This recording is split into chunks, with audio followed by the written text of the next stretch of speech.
Hi everyone, my name is Aman Singh, and as we promised that we are going to start AWS series, and yes, we are doing it today. Okay, so first service we'll be taking it as EC2 because it's the most important in AWS. Always remember that, and it is kind of easy to understand, at least in a theoretical way, which I am going to explain as of now. Okay, so we'll start with the practical ones later because for that we have to log into the console, we have to create a new account. Okay, so for now let's go through the theoretical basis, and yeah, we're good. Let's start that. Okay, so let's understand EC2 in the simplest way possible. ठीक है, इसको थोड़ा सा font increase कर लेता हूँ मैं, so that should be visible properly.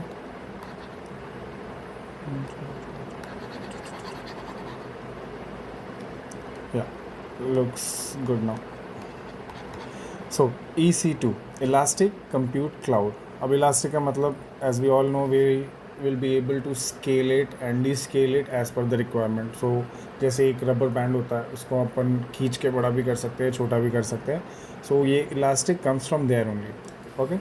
So Elastic Compute Cloud, it is basically let's say मैंने एक एप्लीकेशन बनाई है या वेबसाइट है मेरे पास, ठीक है. सो ये मेरे सिस्टम पे तो रेडी है, but to make it public I need some kind of computer और server to deploy it, right. अब प्रॉब्लम यहीं से क्रिएट होती है कि big companies they have the money to go and buy big servers and they'll buy the complete infrastructure to deploy their application. But what happens to a startup, an entrepreneur who's just building their application and website and they want to deploy it over a server or a computer? Okay, so these servers are pretty much expensive, if I say. Okay, ऐसा नहीं है 1 लाख 2 लाख, बहुत, क्योंकि they have to scale तो multiple चीज़ें होती हैं. Then you have to hire someone for the infra handling, security, maintenance, a lot of things are there. ठीक है. To overcome all these things, AWS EC2 came into the picture. Okay, so ये क्या करता है basically? It provides you a server over the cloud. So सारी चीज़ें यहीं रहेंगी physical servers वाली, but you don't have to take care of the security, maintenance, infra, anything. You just have to go to AWS. You have to tell them that मुझे एक server चाहिए, ये मेरी requirement है और ये मेरी एप्लीकेशन है भाई, मेरे को इसको रन करना है सो दैट ये पब्लिक हो जाए और लोग इस पर आके यूज़ कर सकें. Okay, it's that easy. और स्केलिंग डी स्केलिंग ये अपने आप AWS हैंडल करता है. ऑटो स्केलिंग पे लगा दोगे तो यूज़र्स बढ़ेंगे तो सर्वर्स इंक्रीज़ हो जाएंगे, यूज़र्स कम होंगे तो सर्वर्स डिक्रीज़ हो जाएंगे. Okay, it's as simple as that. And इसको क्रिएट करना और भी ईजी. Let's see that. मैं AWS पे गया, कंसोल पे मैंने लॉगिन किया. I have a user name, उसके थ्रू मैंने लॉगिन किया. मैं वहाँ पे सर्च बॉक्स होगा, उसमें EC2 सर्च करूँगा. EC2 में जाके क्रिएट योर इंस्टेंस का एक ऑप्शन डायरेक्टली मेरे को मिलेगा.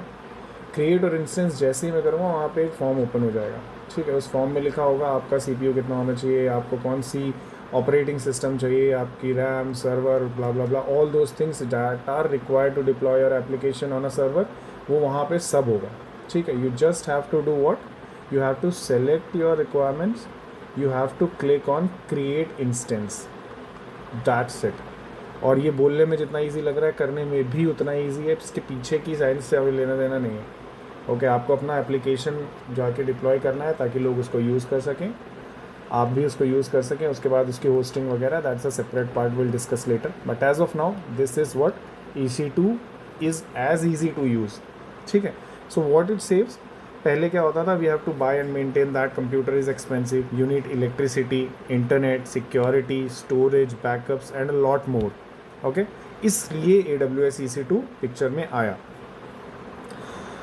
अब हमें क्या करना पड़ता है, instead of buying a physical machine, AWS gives you a computer on the internet. Cloud computing का पूरा मतलब ही यही है. ठीक है. So this is basically like booking a hotel room. अगर लेमन लैंग्वेज में समझा जाए तो you don't have to purchase a complete flat, you just have to rent a hotel room.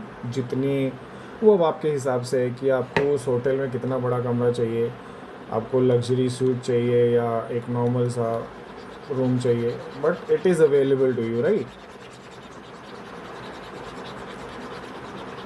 Okay ठीक है. Now the best part is you can launch EC2 server in minutes.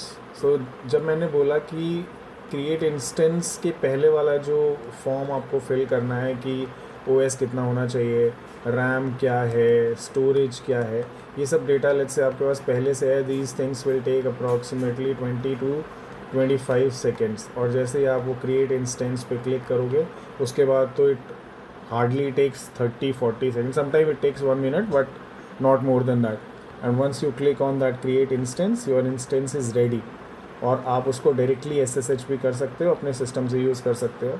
वो सब आगे की चीज़ है. बट अभी के लिए इतना समझना है कि कंपनीज EC2 यूज़ इसीलिए करती है क्योंकि वो ईजी है, चीप पड़ता है, security and all we don't have to manage that.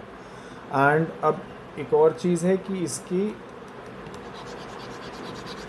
ज़रूरत कहाँ कहाँ पड़ती है. तो let's understand that list as well once. Okay, सबसे पहले कंपनीज यूज़ करती हैं इसको होस्टिंग वेबसाइट्स के लिए. Okay, then running applications, deploying APIs,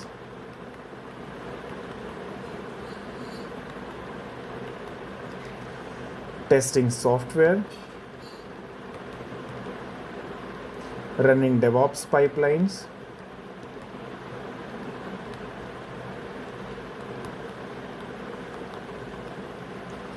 ठीक है. और आजकल तो they are using it to train AI models as well. So we can say that these are the things basically companies are using EC2 for now, but as a normal single individual जिनको सीखना है EC2, it's pretty much free. You just go use it. ठीक है, create your own username or role in AWS, directly go to EC2, create your instance. But एक चीज़ है which you have to remember always, वरना आपको एक cost पे करना पड़ सकता है, because free learning is there if you select a free tier. So whenever you're trying to create an instance, you have multiple options. Okay, 1 2 3.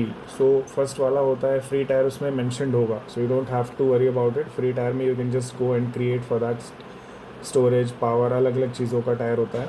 Second third इसमें भी पेड होगा, वो लिखा होगा कि इसकी कॉस्टिंग क्या आएगी. But always remember, if you have created an instance, once you have learned it, for learning students I'm telling, whoever going to use it for application, that's a separate scenario. But for students, okay, if you have created an EC2 instance, make sure you delete it before logging out. Okay, so what happens, मेरे साथ भी हुआ है, when I used to learn EC2, उस time पे क्या हुआ था, मैंने एक EC2 इंस्टेंस बनाया and I forgot to delete it, and it was running and it breached my free tier, and I did get a bill of 62 or 60 approximately, something like that. तो $60 का मेरे को 20 या 25 दिन के अंदर, मैंने उसके अंदर कुछ ज़्यादा हेवी ले लिया था, जो भी था, I don't exactly remember, but yes, make sure you delete that EC2 instance once you are done with your demo model, whatever you're going to use it for. Okay, so next class में we'll take a new service, and practical के लिए भी we will create a new AWS account and we'll show that कैसे इसको use करते हैं, EC2 instance कैसे create करते हैं. For now, comment your doubts, कुछ होता है तो we can connect as well. Thank you so much. Let's meet again in the next video. Thanks.